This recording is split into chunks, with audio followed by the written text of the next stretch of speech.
Hello and welcome everyone. And this is the third talk in our series of archaeological talks as part of our Strabane exhibition, If Stones Could Speak, the Archaeological Landscape of Tyrone. And shortly you'll be hearing from Dr. Niall Gregory on the logboats that were found a few years ago between Clady and Strabane. But just to give you a short introduction about Niall, he is based in Tipperary. He has his own professional archaeology company and has been working as an archaeologist since 1989. His PhD, which was compiled and published in 1997, is called A Comparative Study of Irish and Scottish Logboats. And he's currently writing a book on the Dugout Boat books, and he is studying the creative typology as well of the sequence of the boat. So this is an expert within this field, and we're absolutely delighted to have Niall here today to talk about this. So over to you, Niall, and we look forward to hearing about this project. Thank you, Roisin, and thank you, Ronan. It's an honour and privilege to actually be here as well, albeit from a distance. It was a very nice introduction, so thank you for that. The very first part I would like to do is to acknowledge some of the people that have actually contributed in some small way, or even to a greater degree in the presentation, that they've all had their own part to play in it, and it's actually contributed into the nature of the thing. And I seem to have a frozen screen here at the moment. I'm trying to move on to my next slide. Yeah, here we are, yeah. I think that might be Ronan, that might be in the hand of God, if you like, behind the scenes there, because it wasn't working for my own end. So I might be holding on to you, Ronan, there. Looks good for me. Okay. So first of all, the institutions and bodies I'd like to thank. First of all, Strabane Council, for hosting this presentation, and also the Tyrone Museum. They've been very much instrumental in my work on examining the Clady boats along with Ronan McHugh. Ronan McHugh is in the Historic Environment Division of the Department of Communities, and between the Tyrone Museum, Strabane Council, and the Department of Communities, they're very much instrumental on being the custodians of archaeology in the region and assisting me in the work that I have done here. Also, I'd like to acknowledge the Lochs Agency as well, and we have Andy Sides from that here with us today. And he's done a lot of the background work. While not an archaeologist, he's showing a very deep interest. So we'll call him an honorary archaeologist. That'll do. Thank you. The last institution I'd like to mention is Banán Heritage Park, because they play a significant part into our understanding of some of the boats that have been found in Clady, in terms of experimental archaeological work we did with them there last year. So just name the people as well. So it's Roisin and Ronan McConnell there that are with us today. Ronan McHugh, I believe, is there. And also I'd like to mention Nora Birmingham and Cathy Moore, who undertook the excavation of Drumclade Crannog in Fermanagh. I think it was about 2012, 2013. There was a wealth of material that turned up from that, and without their discoveries, a lot of information that we have here today, sideline information, if you like, that completes the picture of these boats we wouldn't necessarily know. And that actually reflects in with the work we did on experimental work with Banán Heritage Park. Again, I mentioned Andy Sides there from the Lochs Agency, and he features later in the talk as well. But I'd like to mention Miran Eric as well. He's president of Early Watercraft Global Network, and he's with us today. And he gave a recent presentation to the European Association of Archaeologists, and he's allowed me to borrow a couple of his slides from there. And part of it was generated by Lars Kruger from Germany. And Keane Hogan has also been working on some of the material for today, as well as Ray Lonergan, but that'll come to light. So just a bit about me. I think Roisin really much encapsulated it all. I actually realised only yesterday in putting these slides together that I've been working on dugout boats for 30 years. It feels in some ways like only yesterday. And when I started my work, I was with my PhD, finished it in 1997, and I suppose I thought I knew so much on these boats at that point, but really that was only the starting point. And it's now 30 years on, I feel that I do have an in-depth knowledge to be able to talk about it with some level of expertise. And hopefully I'll be able to share some of this with you today. But my contact details are there now. It's niall@gregoryarchaeology.com as my email. So if anyone wishes to contact me at all, just feel free. So a brief introduction to the boats. Within Ireland, we have now nearly 500 recorded discoveries.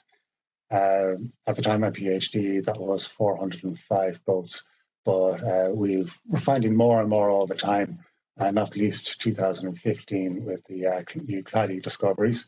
And then since then, the underwater unit of the National Monument Services in the Republic of Ireland, we're doing a lot of work in Lough Corrib and we're finding a number of boats.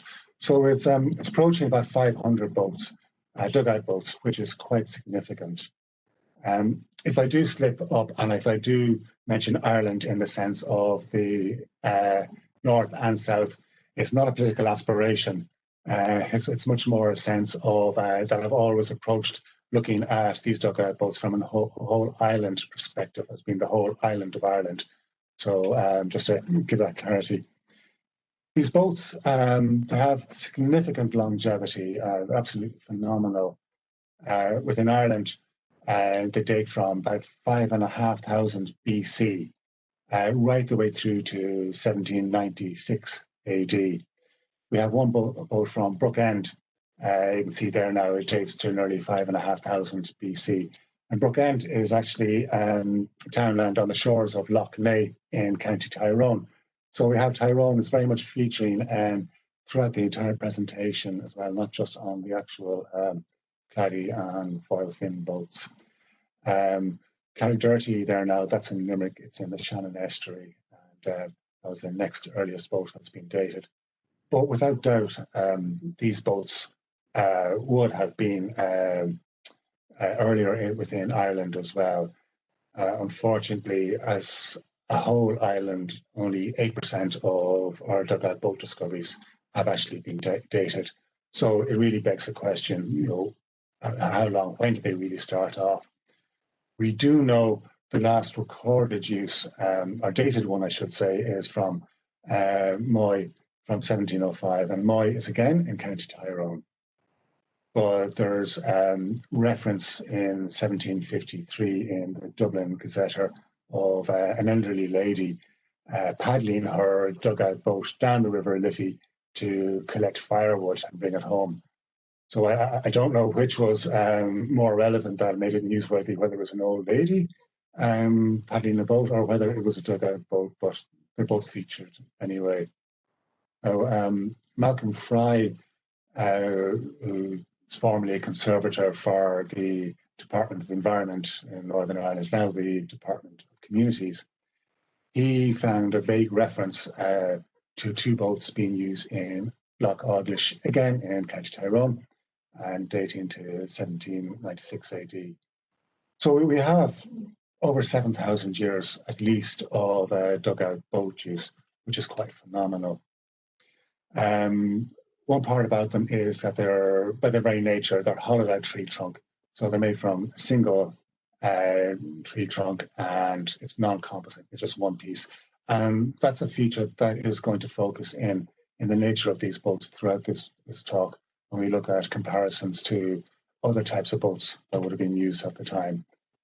We're principally made from oak in this country. We have other sort of species in other European countries, and it can depend on the nuances of how these boats were manufactured.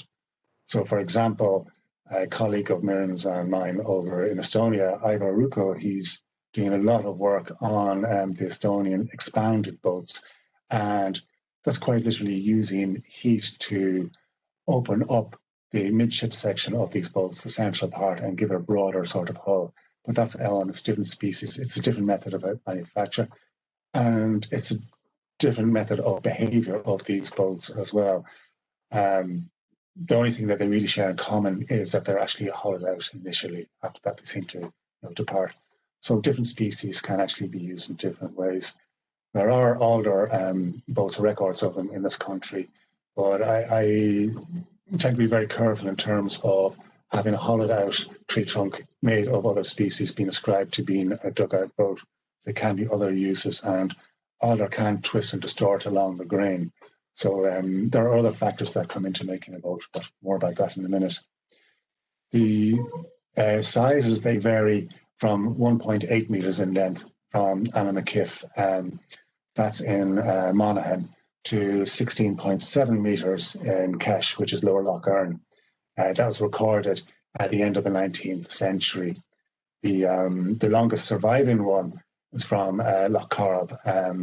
It was found in the 1890s, 1897, and it's in the National Museum of Ireland, still on display. That's over 15 metres long. But Ireland happily had the world record that we're aware of on being the longest or largest dugout boat from one piece. This is until about 2 years ago, and it was Malaysia, or I think it might have been Malaysia. There was an 18-metre long boat was actually found. So we had record for a long time. There's a huge variety in the hull shapes, and I'm going to go into a bit more depth on that in a minute. And the evidence we have for these boats, that there's a variety of methods of propulsion. The one method that doesn't leave any physical traces on the hull is paddling by its very nature. Obviously, a paddler holds the paddle and that's it. But other methods, there's rowing, sailing, sculling, and so on, as well, of course, as paddling. We have 8 boats in Ireland that are recorded as having been sailed, and the earliest from Lower Lough Erne, from Crevenish, dates to the Iron Age. So that's 120 BC. So there's huge variety. Again, equally, that there are other forms of watercraft as well. With 500 boats in Ireland so far, you can imagine that these boats are made from one piece, so that allows them to survive in the archaeological record, whereas all the other boat types, there's planks, skin, reed boats, and so on, that they're made from multiple parts, so they don't survive in the record, or at least if they do survive, become so fractured and in such small parts that it's not so easy to recognize them. So having 500 dugout boats is a reflection of the relevance and the importance of boating in Ireland as a means of transport, communication, and other activities. And it'll become more apparent later on in the talk when I give some sort of brief comparators to the boats in Europe. And I'm trying to move on to the next bit on my slide, and it's frozen a bit there now, so I don't know if Roland's there with his technical abilities. Here we are, yeah. I refer to them as dugout boats, and you may have noticed that Roisin referred to them in her introduction as logboats. It does come down to preference. I noticed that a lot of archaeologists tend to call them logboats, but that really only came into being in the 1970s. I certainly believe that dugout boat is a more descriptive, a more accurately descriptive term. Logboat can be a few logs lashed together and being paddled. There you are. So dugout boat is more common usage within the general sort of public, so it's certainly one that I like to stick to. And it is, by its very nature, just very descriptive. It describes that it's a hollowed out tree trunk which is made into a boat. Their environment of discovery is hugely varied as well. In Ireland, we have about 70% of them come from lake environments, 25% from rivers, 4% from estuaries, and the others, they're unprovenanced, are from other locations. Like one boat turned up in the Irish Sea off the Meath coastline near Drogheda there about 14 or 15 years ago. Neil Brady excavated it, and he decided that because it was found at sea, it meant that all dugout boats were seagoing, which is not true, but I certainly went along to examining this boat for him with a view to dispelling that and being able to say, look, that it was a washout during its flood from a river, or else it was a very foolhardy attempt at seagoing use of a boat, because we don't have a monopoly in idiots in this era. You know, they would have been in prehistory as well. But this Bronze Age boat, you know, really surprised me. I would describe it more as, how would you say, Bronze Age fishing platform, almost like a very slow and very poor performing boat as a platform to be able to undertake fishing activities in out a little bit from the coastline, and then to lumber back in towards the coast at the end of the day. So just going on now to typologies, and after my description of the typologies, I'll get to talk about the Clady boats in more detail. But as I mentioned, I should say about the typologies as well, it is important, it is relevant in terms of me being able to describe the Clady boats and the unique varieties that are actually there. So it is something that I want, hopefully, to have this in the back of your mind when I talk about the Clady boats. So, as I said, they are a one-piece, design, and that's critical compared to the composite nature or the manufactured nature of other boat types. Because if you consider that dugout boats, they differ from other watercraft and that they're, in how they're constructed, and it creates a different classification system as well. Like in general, plank built boats, skin boats, they're built around a frame from keel and ribs, and they'll have a cladding of skin or planks and so on. And that forms the actual sort of skin element. So you've got a frame and a skin element, be it whatever the materials are. And that allows them, the frame certainly allows them to function and behave as boats, and obviously to float as well. But there are rules of construction as well, and it allows them to float, and rules of function that allows them to act as boats. And they're constrained, by the framework that's actually been created, that keel and those ribs. But if you depart from these rules, it ceases to work in terms of floating or functioning as a boat. But then if you look at dugout boats by their very nature, it's an exterior being made by the shaping of a tree trunk. And, that means it allows it to function as a boat, but then it's hollowed so that it can actually float. So there's a reversal of the rules of construction towards the use.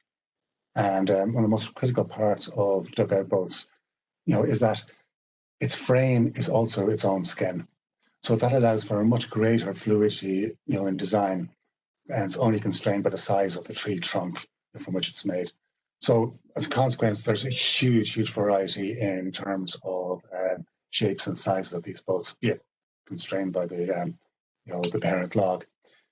Now the boats have to follow certain rules of naval architecture.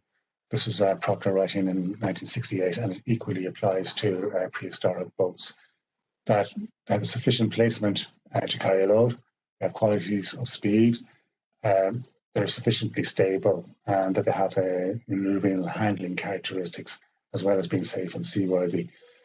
Boats, any boat at all, will have these characteristics to some degree or other. However, no one boat can actually have all of these qualities in a 10% or 100% sort of manner, because it's a play-off, it's a balance between one and the other. Like a cargo boat is going to have different characteristics to that of a trawler or to that of a warship. So it's a play on these attributes that one element will override the other in terms of priority, level of function. And it is exactly the same with all boats in prehistory, and dugout boats as well. So this allows us to create, I suppose, a sense of typologies for the boats. But archaeologists have been trying to do this for some time. But the reason for creating typologies by archaeologists is so that we can place artifacts in a correct chronological or technological sequence, so we can better understand the context and understanding of past cultures and societies. So it's very important in terms of how we can actually contextualize whatever the artifact may be, in terms of bringing it to life within that context for the wider public. There have been previous attempts at typologies on dugout boats, and they've always been based on size and shape, but to my mind, it's quite misleading. Now, in the 1970s, McGrail, writing on the English and Welsh boats, was the classification that he developed is in use today, and has certainly functioned at that particular time and into more recent times as well, because of how he was advancing the work on dugout boats. So it is a great tool in that sense. But they actually describe more modern boats, like you use a barge shape, canoe shape, punt shape, so on. But that belies the actual true use of those sort of boats, and cul-de-sacs are thinking. So I've been working, I suppose, for about 5 years now in trying to break that cycle. And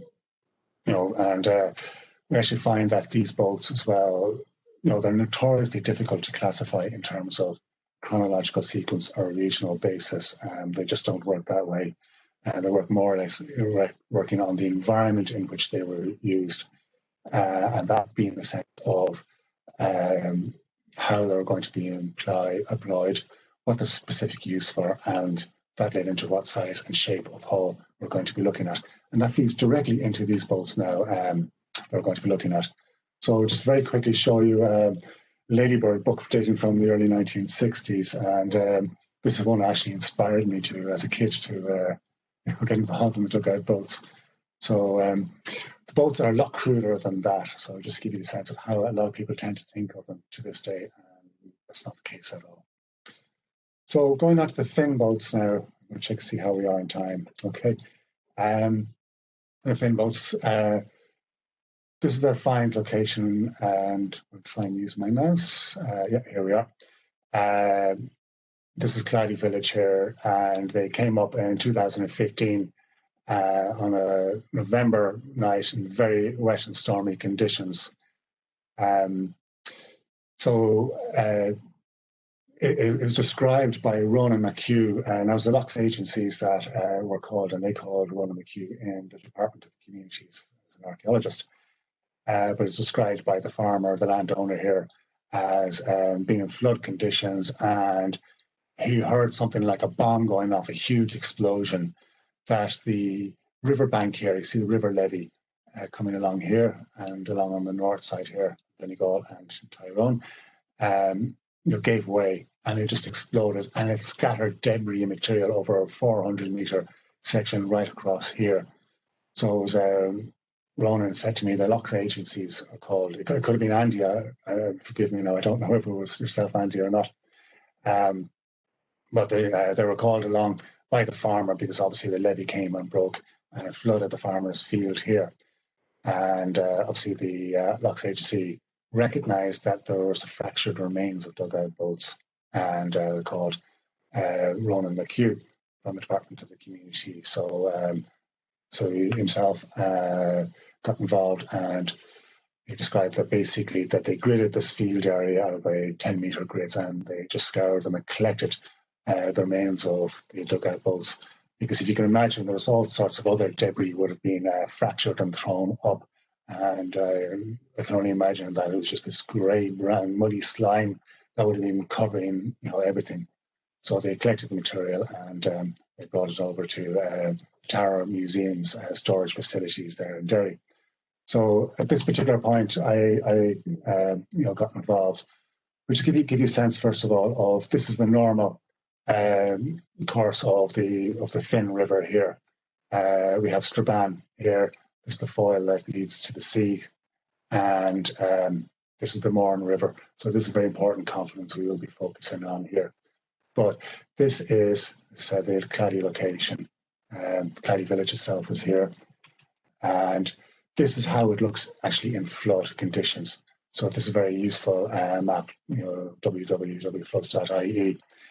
So it shows that it can be quite extensive from its original sort of course, and even up to here, it's like a kilometre or more across that it can get flooded. And even see this paler area here into Strabane itself. So it's quite different. It's a huge dynamic. You imagine that water pressure on the levees there, above Clady. Try the next slide. So move on to the next one. Here we are. Yeah. So in terms of examining the boats, there were 16 pieces came up. They're all fractured like this and collected. So the best way I can describe it is that when I arrived at the storage facilities, it was like looking at the remains of 5 or 6 jigsaw pieces, puzzles, in which there are only a small proportion of pieces that were actually left, and trying to figure out which jigsaw piece belonged to which jigsaw puzzle, and separating them out this way, and then trying to figure out where exactly they would have been in the finished jigsaw. So you can imagine that can be quite challenging at times. So as I said, there are 16 timber fragments. The way in which we approached them was looking at their quality, the wood grain, and comparing each piece one with the other. So we're actually looking at commonalities and looking at sort of the defects in the timber, the grain, the knots, and so on, and slowly teasing and separating them out. So the secondary part then will be looking at the actual dimensions of the timbers, their thickness, and comparing and contrasting, and then separating further again, even any sort of details like might be tool marks we'd look at, as well as the lines of the hull, any details and so on. And then once we have those separated, we know we have the parts for the boat. Next part is the final jigsaw, if you like, to place them in the context of where they would have been in the overall finished boat. So when I was talking to Ronan now, he came along to examine it, and along with myself, and he, I suppose he's been introduced to dugout boats for the first time. So in a sense, he was coming along to enter into my brain to see how I was approaching looking at these boats, and I hadn't really considered, how other archaeologists would look at this. So in terms of talking to him, that actually led to us making a dugout boat survey sheet for archaeologists. Now, Andy Sides from the Loch Agency last week examined boat IE 420, as we're classing it, a recent discovery from the Foyle there at Strabane. And he's the first non-archaeologist, or honorary archaeologist, I'd like to call him, that has given a road test to this survey booklet. It's in final draft form at the moment. Mirren Eric from the Early Watercraft Global Network has been involved on it, as has Ronan McHugh from the Departments of Community. The Institute of Archaeologists of Ireland are validating in terms of what's coming out of this publication. But it's going through its final process now that we're waiting for the underwater unit of the National Monument Services in the Republic of Ireland to give their final nod. So I'm looking forward to that and expect it'll happen soon. So just really I'm going to gloss over this particular one here, this slide now. It's broken down into how we approach the study of them. So we look at and record find location, then the general timber conditions, which is up here, this panel, then the profile on the timber of the tree trunk, and then we start with the pictograph element of the actual sort of hull, its dimensions, any sort of features, so on that we can talk about, and so on. So this is what method that we pretty much employed on these boats. So the very first one, it's called IE 411 now. That's not exactly a very enduring term, but it's adding on to the list and the corpus of information we have in a database for the boats nationally, but on the whole island of Ireland. And the IE is denoting that it's Ireland because they will ultimately be brought up onto a global database that's being managed by the Early Watercraft Association. This particular boat now, as you can see the amount of it, this is one of our better surviving ones. Quite often these boats, the sides and the ends don't really survive. Quite often we get the bases being the most solid part. But we often have enough information in terms of being able to know how these boats turn out and would have originally been based on the information like this that we have. So it was the base, the start of the chines, or the start of the upturn for the sides of the boat and the beginning of the bow and stern. Now, I'm going to gloss over these because I'm looking at time as well, but I know that this will be recorded for YouTube, and Roisin and Ronan will make this available as well, so you can certainly look over it again at your own leisure. The areas that I will focus on is where I've highlighted some detail that stands out. It's been in bold and italics. So this particular boat is a very thin floor. Most dugout boats that we get will be 4 to 6 centimeters thick as the norm. We do get thicker ones as well, and this is very much be reflected internationally as well. So this particular one at 2.5 centimeters thick is inordinately thin, because the base of these boats is the very part that actually holds the rest of it together. So the thicker the base, the more stable it is in terms of its performance, and won't capsize, and also the more structurally stable it will be as well. So I know Mira and Eric now, when I mentioned this to him, he thought that my measuring tape was broken. Because it's such an unusually thin floor. So that really, defines some of the characteristics. And if you think of what I was saying about the characteristics of these dugout boats and how they're made and how they're fashioned, and the frame and the skin are one and the same, and that means it gives huge variety in terms of how these boats are made and the nuances of them. That's why it's so difficult to create classifications of them as well, just based purely on the shape or their dimensions. So that's one of the things that stood out. The LS means long section, CS means cross section, so you can see yourself. Now, there's quite an early rise as well in the towards the bow and the stern. You can see a bit of the profile of it here, because this would have carried on, maybe over to about this point here of the bow, continue on there. So normally they get a more rounded aspect coming up, so that was quite unusual as well. One of the other features as well is footrest just here, and there you have it again. So that's like where a rower will actually put their feet in terms of getting purchase. So we know that this boat was propelled by rowing. So we were able to interpret that this boat would have been used as either a bulk ferry or a passenger ferry. And by bulk, I mean being able to carry goods across the river rather than being a cargo boat, which would go along the length of the river. So it would perform equally well in either environment. And it's quite a nice boat as well, because it had excellent maneuverability. The lightness of the hull, because of the thin floor, meant that it was going to have a good speed as well. But again, it probably needed to have loads and carry cargo, if you like, or carry passengers to give it a better sort of directional stability, because of the early rise in the bow and the stern, meant that it can go off to the left or to the right too much as it was being propelled along. So it wouldn't have been a very good performer in terms of going along the river. So we know for that reason that it was used in going across the river. So here's some more photographs of it here. There's a detail of the footrest. We also have some adze marks in it here, which are just along there.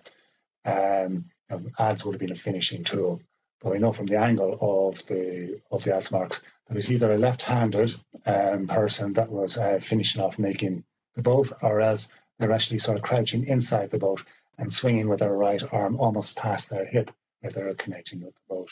So it's an interesting little detail. This is an artist's rendition of it, how it might have been. Ray Lonergan is the artist who's done all the artwork for me in this, and I have to say, look, he's absolutely fantastic. Everyone should have an artist friend if they're no good at drawing themselves. Now, these are draft versions. This is the first draft. So once you go back to the second part now, he will be making an earlier rise, a more gentle rise at either end here. So we're just fine-tuning, so it will be there for time we do publication. And we mentioned as well that Ronan McHugh and myself are doing a paper on these Clady boats at the moment, and hopefully in the near future it'll be published in the Ulster Journal of Archaeology. So we're looking forward to that. You'll see some of these aspects featuring in it. This next boat is IE 412. And you can see just very small remains, just a little over 2 meters, 2.5 meters of it survives. And we're looking at one of the things that stood out on it was the sapwood. So sapwood is very weak aspect is the outer layers of the tree trunk, very, very weak, and it crumbles very quickly. It doesn't really have any structural integrity. So when we see that on these boats, it means one of two things. If it's a small area, it means that maybe that there was a little indentation, if you like, on the original tree trunk that wasn't noticeable to the boat builders when they were selecting their tree. And they decided, well, it's very small, so look, we'll run with it. Or if it's a larger area, it means more likely that the order to which they're being commissioned was for a boat of a certain size. And size was the overriding consideration, and therefore internal volume was very important, that they were going to actually incorporate any of these defects within them. This particular one, it's reasonably small area, it's quite thin, so I think the former was the situation. Another important aspect now that we found here was there was a central footrest. This, I should say, is the stern of the boat. Here it is again here. See the rise coming up in profile. There's a footrest just here, or I should say this one here, first of all, right in the stern. So I was thinking, first of all, this very unusual position, to have a rower coming within the stern part of the boat, maybe sitting around about here, if you like.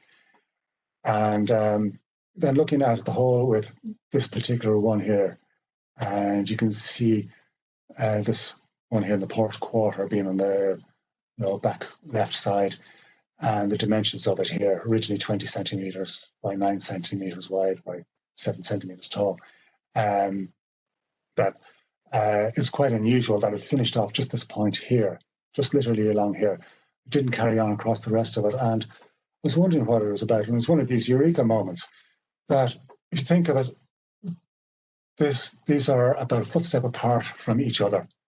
And what we're actually looking at is 2 footrests, one for the left foot here, one for the right foot, and for a person to stand. This is the very first evidence we've ever found in any boat, certainly in Ireland and globally that I'm aware of, for there being a punting feature embedded in the boat. So there would have been someone with a pole at the stern of the boat. So it was absolutely fascinating. And throughout this talk now, there's going to be more unique features that are coming up on the Clady and the Foyle boats that are quite unique in Ireland and, to the best of my knowledge, elsewhere.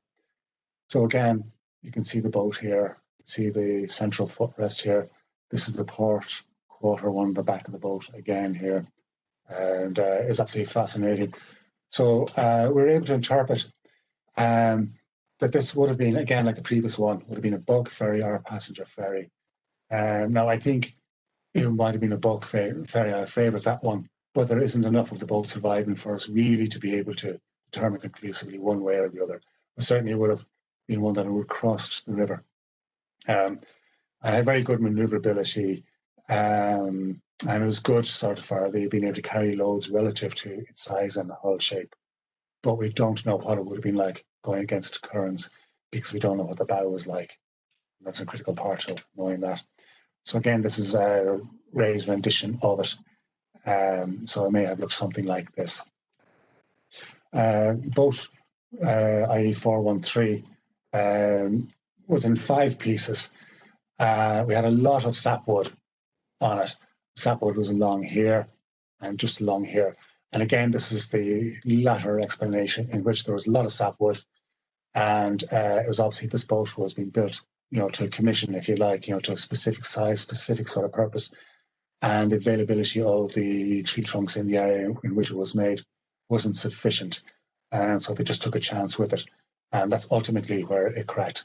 Sapwood would be quite extensive along these locations, just here and over here as well.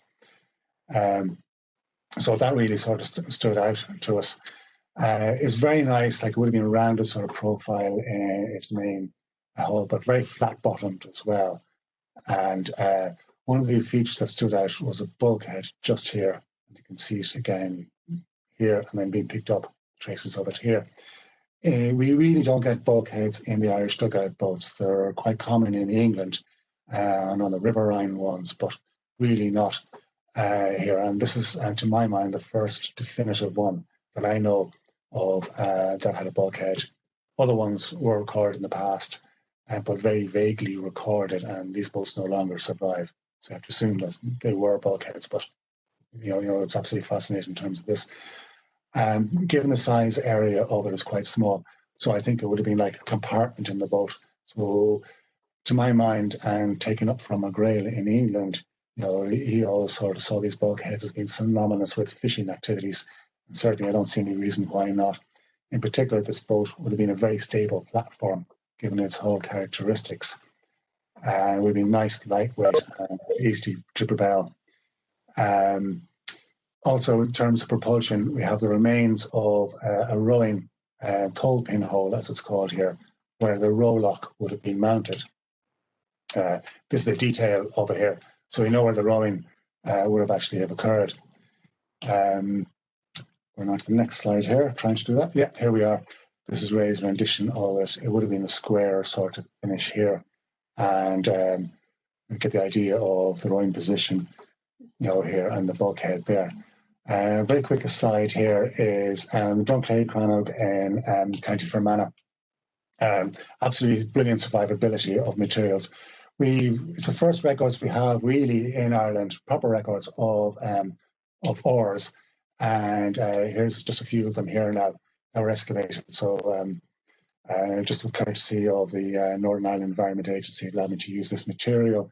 But I was asked to examine this now by Nora Birmingham and Kathy Moore, and while I was looking at two other boats from there. So this was a straight-bladed, or its incomplete length of the haft, about 50 to 60 centimetres of blade dimensions, very finely feathered here at the end. There's a close-up of this part here now. But we also turned up oars that are set 10 degrees off straight. So the haft and the blade are perfectly lined up here, but then this was set offset by 10 degrees. So we didn't know what was going on here. And it seemed like these things the hafts were too thin really to be able to function as a steering oar. We didn't really know what was going on because we had nothing to really base it upon. Then we were getting other ones who were very, very blocky here, and we just couldn't make sense of those. So there's almost like a square cross-section, a rectangular cross-section. So we had the opportunity with Banana Heritage Park to be able to replicate these oars when we were making a dugout boat there with them last year. And you can see the oars here. We were making some of the straight-bladed ones, some of the ones offset by 10 degrees. And we didn't know how long the halves were going to be because the halves didn't survive the archaeological record. So we're going to use them and mount them and then cut them as appropriate once we figure them out. So this is Patsy O'Sullivan in the Heritage Park, making some of them with an axe here and a long-handled adze, the raw material here. So you can see it's quite blocky. And this is Michael Schermacher here. Again, it's making these are the blocks. So we actually reckon now, if we go back to this one here, that this was a rough out. It hadn't been completed, and maybe there was a defect in the haft. Might have been a knot, and they abandoned it. There was an accident in terms of its making, and it was just abandoned and used as crannog infill. So we still couldn't figure out in terms of these differences between the 10 degree offsets and the straight bladed one until we started using them. You can see we haven't actually cut the lengths of the halves here, but it's very simple. When you're rowing with a normal sort of boat, straight bladed oars work absolutely fine. They lift out of the water because the handle comes into the boat. But with the dugout boat, it's too narrow, and the blade wouldn't lift up out of the water. So you need to offset it by 10 degrees with the dugout boat because the paddlers or the rowers' knees get in the way. It's too thin. So we're actually able to make a nice and unique discovery, and that's where it comes into that particular boat. With this one now, IE 414, you can see there wasn't a huge amount of information came from it. We had 3 pieces. It was very fragmentary. This is it here. This is the previous one I just mentioned there. Let's see it here again now. We're able to record some details, but not enough to be able to give an interpretation.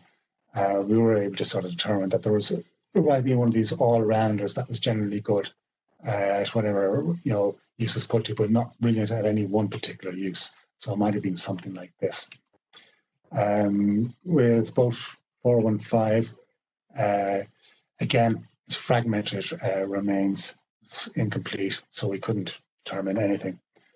417 now. This is very unique, and this is one of these very exciting moments of discovery, along with 412 with the stern punting, because we actually had the stern punting again with it here. So this is the side of the boat. This is the stern here at the back, and here we have port quarter, left foot, and that would have been complemented by somebody with the right foot being here where they would have been punting. But equally, we actually had our near the bow end here, a thole pin hole where the rowing mount would have been. So between this and the stern, our stern punter and a bow rower, this is completely unusual. Never come across anything like this before. And actually asking my colleagues globally through the Early Watercraft Network, no one seems to have come across this. It's not anywhere in Ireland. And you'll see now we had 2 of them here from the Clady, so it's quite unique. So this is able to tell us, as well as the whole profile as well, that it would have been used to travel along the length of the river, so it was a cargo boat. Because there's sapwood in it in a weak area, they were looking at internal volume space as well. So again, it is to carry goods, to carry cargo. So they're looking at low capacity. And it would have had a pointed bow or a rounded point to reduce hull friction. And we believe that the original profile of the boat would have been tapered, emulating the size of the tree trunk as well, or the shape of and outline of the tree trunk.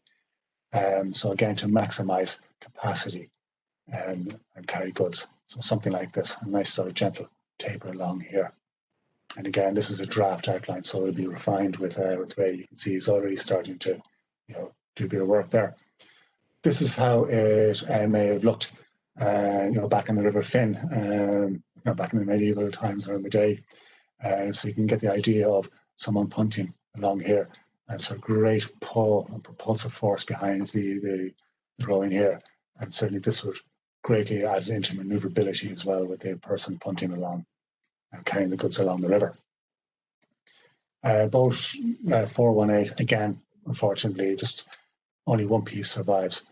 And in it, there's a very large knot hole here as well. So there would have been very defective timber. So obviously there would have been a lack of availability of a suitable tree relative to the size that they're looking for, as well as the function for which they're going to be employing the boat. And this is the last boat from Clady, 419. And this is survives as the base of the boat, the floor. Here is 417. You can see the row lock mount here, the thole pin hole there first. Here's 417 beside it. And you get an idea of looking at it again here. This complements 417 in the sense that we're getting the base of a cargo boat with the remains here of an actual footrest for rowing. So this is the stern of the boat here, the bow of the boat here. And we have, sorry, I've gotten this mixed up, forgive me. This is the stern here again. Yep, this is for the punting. So this is a punting position, and we would have had a left foot mount up on the side here if the boat had survived. And interesting enough, we have this detail here, this little inversion in the floor of the boat, and it's just up here. And that was a rowing position, a footrest. So that was very much the bow end, and it was partially dug in to the floor of the boat, and there are small holes here, 2 small holes, one here and one here, that would have held a small bar, a wooden bar going across to help the foot purchase there as well. So again, it was very much a cargo boat, but it would have been faster than the previous boat because it was parallel sided, so there was less hull friction generated. The previous boat was tapered hull, so greater hull friction on that. There was one other boat that was turned up, and I skipped that, 416. So sorry, this is 419, and again, Ray's draft impression of how it may have looked. We would have had the punt footrest one here and one there, and then the rowing one along here. So 416, this was found actually at the confluence of the Liffey or the Foyle and the Finn Rivers, along with the Mourne, several kilometres downriver, which I'll just be focusing on briefly after that. This was a very heavy boat. It was used as a buck ferry, so carrying goods across the river. There were 2 rowers in it, very sturdy, very heavy. And you can see these are the 2 parts of it here. So this is pretty much the stern part here and the bow half, and this is almost complete, if you like, if you join these 2 on. So we did have the rowing positions, 2 token holes there, and these are tool marks here. But there was a thwart rest on the interior. I don't know if that. Here we are. Yes, there's a seat here, so it's part of the rowing function. And this is maybe how it would have looked with the cargo over here. So the space was made for cargo, while the rowers occupied this position, and it would have been quite manoeuvrable and going backwards and forwards across the river. So these are the find locations now. So this is where we're talking about the Clady boats here. But in looking at these boats, thought it was worth really re-examining the material from boats that are previously turned up from the Foyle and the Finn Rivers, in particular in light of the new discoveries that we actually had, to see if there was any commonalities, if there was anything that we'd missed in the past. It's very much like a detective following a crime, of the scene of a crime, I should say. That maybe the evidence is there, but they're not seeing it, so they revisit the data. And so lo and behold, because with a fresh set of eyes or fresh perspective, given by new evidence, we've got new information, and this is exactly what happened here. So I'm just showing you very quickly again, just the flood sewer situations here. This is the location here now where the boats had turned up. So just about here, yeah, just about here. And Lifford, Strabane there, and again the flood conditions. So subject to a lot of water changes in that regard. So again, now I'm going to flash over these because of the time allowances, but again, they're going to be here and available for you. This boat here is probably a cargo boat, but it's very thin. It's complete in its width, but that's an ordinarily thin boat. But I'm quite satisfied it would have been a cargo boat, be it might have been a lack of availability of resources.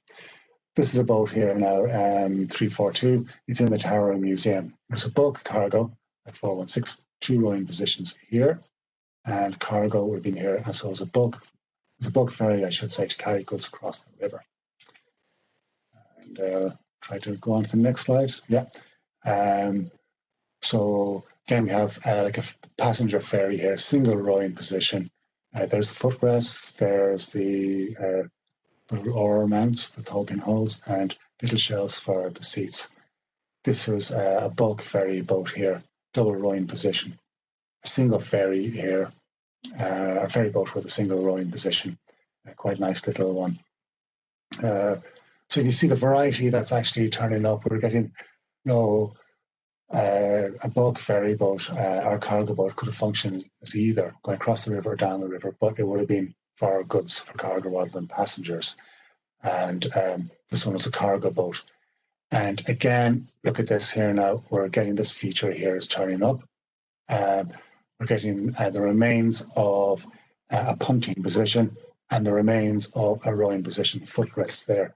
So we revisited and we're finding this unique information. It's like revisiting the scene of a crime, as I mentioned, and rediscovering what was there in front of our eyes all the way along. This one really stands out as well. It's 2 centimeters thick. So that, the 2.5 centimeter one, are the thinnest ever found, along with 2.5 centimeter thickness from the Drumclay Crannog excavations as well. So Northern Ireland is really unique, and Tyrone is really featuring in here. Lastly, this is a boat that turned up in the last few years, and only recently in the last few weeks became aware of it. So Andrew Sides here from the Lochs Agency, along with Rory McNary from the Northern Ireland Environment Agency or Historic Monuments, examining it. It stands out from the other boats in that it wasn't a ferry, it wasn't a bulk ferry or a passenger ferry, it wasn't a cargo boat, and it's one that's more synonymous with what I expect to see in the lake environments, and certainly one I consider to be something like a raider or a fast boat because of its whole profile.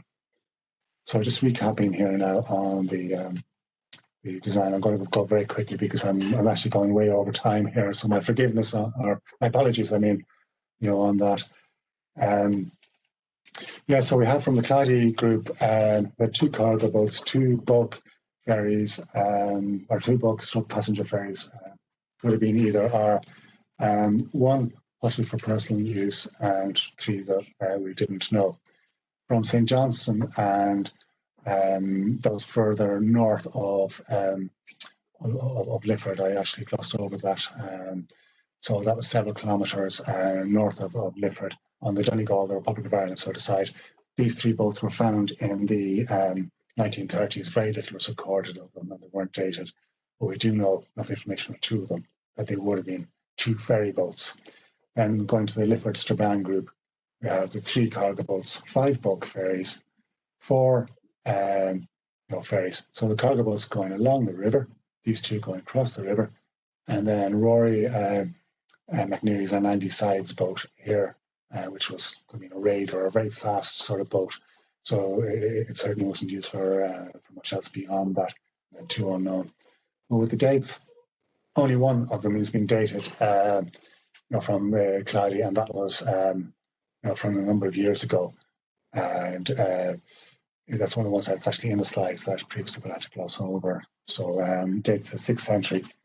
But Malcolm Fry, in his publication on the Northern Irish boats in 2000, has been absolutely doing phenomenal work on the Northern Irish boats. And it's great because he was absolutely instrumental in getting boat dates done. So we have it to such an extent that we've got 70% of the boats from the Foyle Finn rivers have actually been dated. And that's actually unheard of, considering 8% of Irish boats have been dated, as a whole. So it's absolutely, amazing. The date ranges, you see date from the 3rd century AD through to the 17th century. There is a 200 year or so space between the 7th and 9th century, which there doesn't seem to be anything. But I would see that more a sense of not having found something rather than anything else, because the whole types and sizes and shapes show a continuity from the earlier period, through to the later ones, as well. So there's no differentiation between the boat types. With IE 420, it'd be very interesting to see data on that, because it bucks the trends on a lot of other boats. It's one that I wouldn't necessarily expect to see at this location, seeing as would be designed for warfare or raiding. In terms of the distribution evidence, now this is where we have the foil boats. I think it's a little bit more over here. This is a very poor distribution map dated back to my days of my PhD. I hope to have it updated in time for this talk, but time conspired against me. So it should be a little bit more to the west, but it's during my student days, so it might have been a wobble moment after a night out in the student bar or something like that. So my apologies on that. The triangles are, indicate the riverine boats. We do have a quantity of them here, but they're stretched out. That's on the River Shannon, between Carrigan Shannon and Leitrim. But we don't have any per se that really sort of stands out to exactly the same extent in Ireland as the Foyle and Finn boats. So they really do stand out, so they're just so different. Again, 500 found 25% of them from rivers, and that's 22% of all Irish river discoveries, from the Foyle and Finn River. So that's quite large. So there's something going on here, and wonder, okay, what's happening? The bucks the trend of the rest of the country. If you think of terms of river confluences, the only comparable one will be here, the Barrow, the Nore, and the Shore, but that's a much deeper water, so it's not tidal in the sense of how we have it up here, going to Lifford, Strabane, and even up towards Clady as well, would have been tidal. And as a consequence, there was a river crossing in ancient times as well. So, it's different in that sense. In the Clonmacnoise noise boats, we have a cluster of 11 boats found in the 1997 excavations by Aidan O'Sullivan. Now, circumstantial evidence shows that these 11 boats were actually seconded from other locations and used in the construction of the medieval bridge here rather than anything else. We have a collection of a few of them from the River Boyne near Drogheda. But again, there's nothing really comparable. We do have hull shapes to show that these were cargo boats, but they don't have the unique characteristics of the punting and rowing combination. We have a couple of ferry boats from the Voca River at Arklow here in County Wicklow. But again, they're just completely different hull shape. Well, one of them is, at least, it was a twin hull. There is one that would have been similar to one or two of the ferry boats that were actually here. But again, you don't have the concentration. So if you're looking at the European examples here, this is Mira and Eric here, the president of the Early Watercraft. He's given a conference paper in August to the European Association of Archaeologists. So he's kindly given me permission to use this slide here. Again, here it is, made by Lars Kruger in Germany, and use some of my material on the boats. It looks like a flea infestation here, along with Denmark as well. So you can see the sheer quantity for Ireland. It really is punching above its weight in a European comparator along with Denmark in terms of the quantity and distribution of dugout boats. Denmark differs in that it would have been estuarine coastal as well as rivers and access to the coast compared to here, where in Ireland we have interconnecting lakes, where 70% of our boat distribution was. So in mainland Europe, you're really looking at 70% being in rivers as opposed to lakes. You see a concentration in the Loire Valley here as a typical example of this. The alpine areas are different in the sense that there would have been more lake distribution. But we have the interconnecting lakes, which really means that there isn't really a comparison to these areas here on a certain scale that we actually have and the density. And again, it shows not just dugout boats, but the relevance of all watercraft in Ireland.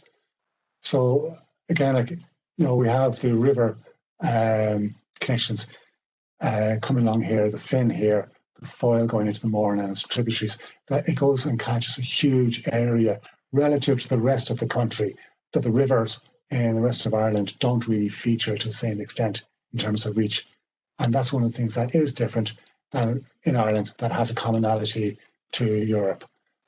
So maybe that's what we're actually looking at, and that's been reflected.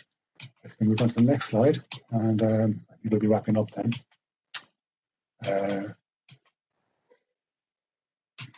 I think I talked about those. Yeah, this is a sense of what's going on the riverbank, because if you think of Claire Foley's recent excellent talk in the lecture series that's been hosted by Strabane Council, she mentioned in terms of the, I think it's Ballynakill court team there, she talked about the context of, it's not just the tombs, it's not just the monuments, it's the people as well, and the society live, the culture, what are their daily practices. And I think she really brought that to fruition in her talk. So if you think of that sort of sense, that we look not just as isolated context of humans using these boats, but what was going on to draw them to using the boats at these particular locations. So this is St. Johnson, where 3 boats were returned up here close to over. We have a medieval church site and a graveyard here. We have 3 earlier Bronze Age standing stones. So it was a prehistoric landscape. But to my mind, that maybe these boats were ferry boats and may have had a more direct relationship to the medieval sort of settlement that was actually occurring, here. So it was a plantation settlement, the preceding medieval church and graveyard. So maybe that was, what was drawing it. With Clady, again, look, the monuments here are marked. This is the Republic of Ireland database in red, Northern Ireland database, marked in green. We have Clonlea Church there, first mentioned in 1397. And it's also got a possible Bronze Age burnt bread cooking site nearby, but it hasn't been dated, so we're not sure about that. And then on the southern side, we have, again, a medieval church and graveyard. This is the location in which the boats were found. And again, the earlier one, the boat 389, that we had a date of the 6th century. So again, that date there is earlier possibly than this one here, but may have be coincident or contemporary to this location. But yeah, it's very interesting to see these and speculate upon these aspects. And these are the Republic of Ireland system, the Northern Ireland system stitched together, and I'll try to wash out this area to try and reflect, the floodplain here as well. So we've had the village of Lifford here as plantation settlement, but again, it seems to have an earlier medieval foundation. We had Strabane here as a plantation town dating from the 17th century. This is the location where the boats all turned up here. We've got a huge, extraordinary level of activity that's actually occurring, and getting a lot of enclosures, so medieval again, so extended settlement. But also we're getting Bronze Age standing stones, Bronze Age landscape, kist burials over here, Bronze Age burials, and off frame here we're getting Neolithic tombs as well, so maybe some of Clare Foley's tombs. So we've got a lot going on. I believe it's the confluence of the Finn here, the Mourne, and coming to Foyle, and it being tidal and estuarine and being a crossing point. And also this is one of the features, one of the locations that featured in the Battle of the Three Forks in 1689, so it's quite strategic, along with Ballymagorry, just up here off the map. So that's we had there. This is a 1609 map of Strabane Castle, the pre-plantation castle before the 17th century castle, showing right at the banks of the river. But I think that maybe showing the Foyle in flood. There's the Mourne, there's the Finn there. So in terms of just finishing up, this is Ray's great impression. I'm going to read a little bit out here so I get this one right and give justice to his paintings. So yeah, St. Johnstone appears to have been purely a ferry point, while Clady seems to have served both as a ferry and trading or cargo route or destination, and to a lesser extent for possible fishing, as well as a personal craft in one instance. While Lifford Strabane was a significant ferry point, cargo trading route, and location of trading activities. The more recent boat discovery, i.e. 420, undertaken by Andy, shows other river uses also occurred here. And I'm very much of a mind that what we're looking at is possibility of St. Johnstone and Clady being outliers on either side in relation to a core riverine activity occurring at Lifford Strabane. So maybe there might have been sort of competition in terms of ferry use and trying to get an edge on people travelling to the ferry point and being able to shortcut across from these areas from either direction. There's no comparable riverine clusters boat discoveries or a focus of river use or other activities in Ireland, as I mentioned. And we really have to look to Europe for that. But the disparity in Ireland is based upon its unique topography, and it lends itself to a significant extent of the Midlands, North Shannon, Corrib, May, Burn systems being densely populated by lakes, both large and small, with interconnecting rivers. So this invariably requires watercraft, and that means 70% of our boats were in these locations rather than the 25% in rivers. So we'll just finish up with that, with storm activity, there seems to be a location that always seems to provide some boats. So there are agencies such as the Locks Agency, the Department of Communities, and the Tyrone Museum, Strabane Council. And if you do find boats, this is the place to go and notify them. So thank you very much for your time.